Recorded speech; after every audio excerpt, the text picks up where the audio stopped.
Hey, Chris Liepe here with special guest Andy Cizek. What's up? And you get to show us how you found your Fryscream. Oh, yeah. Why won't this punishment end? Treating something to make it pop and I will respond again. Now, before you try to follow along with any of this, it's very important that you're warmed up. And warmed up in a specific way to handle all the variety you're going to be throwing at your voice. If you'd like to learn how to warm up like Andy does for all the stuff that he does, click that link below in the pinned comment or the video description and join the free course. What's the course called? Monumental Vocal Warm-Ups with Andy Cizek. So my journey started with just the idea of what Fry sounds like, right? And I was like, how is that a scream? You know, eventually I sort of took it from, I had a little air. So you're adding air to the Fry. Yeah, a little H. Yeah. And even then, I knew that wasn't a full scream. You know, I'd have to turn the gain up to 100. There's no projection, yeah. Rah, rah, rah. So I was just stumped. I spent a lot of time trying to just amplify this sound. I'd be like, rah, rah, rah, you know, just hitting this wall, and I didn't understand how to project. It wasn't until I started watching some of my favorite bands live. For instance, Of Mice and Men has a song called Second and Sebring. This was back in like 2009, 2010. Just listening to their song and watching live videos and watching their music videos, I noticed the cracks and the imperfections and how the onset of their voice was actually more of a squeaky head voice kind of thing.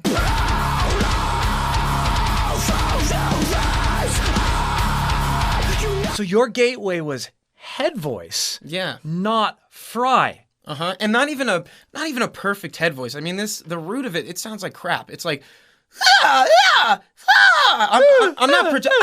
I'm not really projecting a solid note. Yeah. But I noticed the onset was very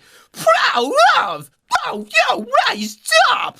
And then, so I realized, like, that's the root of my scream. That's the instrument that I apply this Fry distortion pedal to.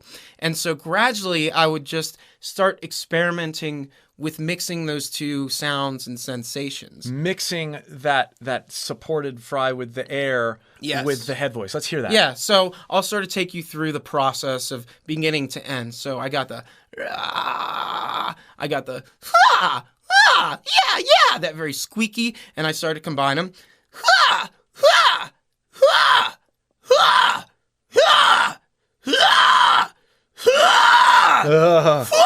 And I'm even feeling a little bit of support from my core or the poop muscles or the diaphragm, whatever you want to refer it to, as I push that distorted sound. I'm also using my core to make sure that head voice note is nice and supported, because it's easy to fall out and lose that support when you start trying to incorporate distortion, but you want to try to maintain that support the whole time.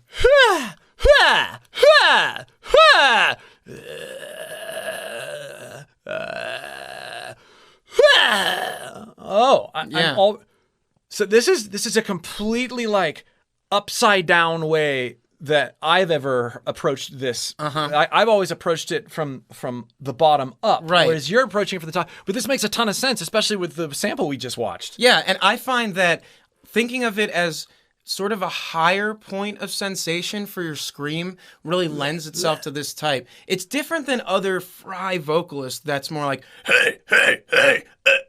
We're not placing it down there. We're placing it up here. Very creaky and squeaky and in the face. And this, to me, feels like the least taxing, most healthy way of doing these vocals, because it's nice and relaxed. I'm not pushing my voice to the brink. You look extremely relaxed. Take us through the process one more time. Yeah, so relaxed. This is easy. I can do it all day. It's not a big deal. And then, this is easy. I can do it all day. Not a big deal. At no point I'm like, oh my God, like I'm pushing. But I'm just sort of figuring out how to do this inside. I'm tapping my head and I'm rubbing my stomach, and that's like the distortion in the head voice notes. So, proud of, oh yeah, rise up. Yeah, in every entrance, I hear so much voice in there, so much of you. Yeah. And then you're transitioning out. I love that process of starting with the head voice and just, It comes in without having to push. Yeah. It's more of a, okay. Yeah, it's like you're bored. And there's two cool things about this, right? So if you start from a high place of sensation, you can, during the scream, drop it down to a more chesty place without having that vicious glottal attack. So I could be like, and as I end, I'm getting beefier. But since I'm not attacking it that way, it's a lot less strenuous. Not only that, but once we're really comfortable with that sensation of we can eliminate, if we want to, that squeaky onset and just hit it with precision. But I wouldn't have gotten there without and it eventually becomes a very precise, pinpointed thing. Let's hear you build it over a track. All right, I'd love to. Why won't this punishment end? Try to take something to make it pop and I will respond again. All right, so build what you just did from the elements we just talked about. Yes, sir. All right, so we're going to start with, why won't this punishment end? Then a little, why won't this punishment end?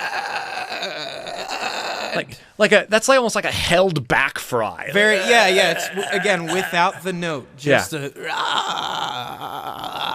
that sound. Okay. Now I'm gonna take my mouth and sort of widen it and raise up to higher the pitch of the scream, and I'll keep the squeakiness.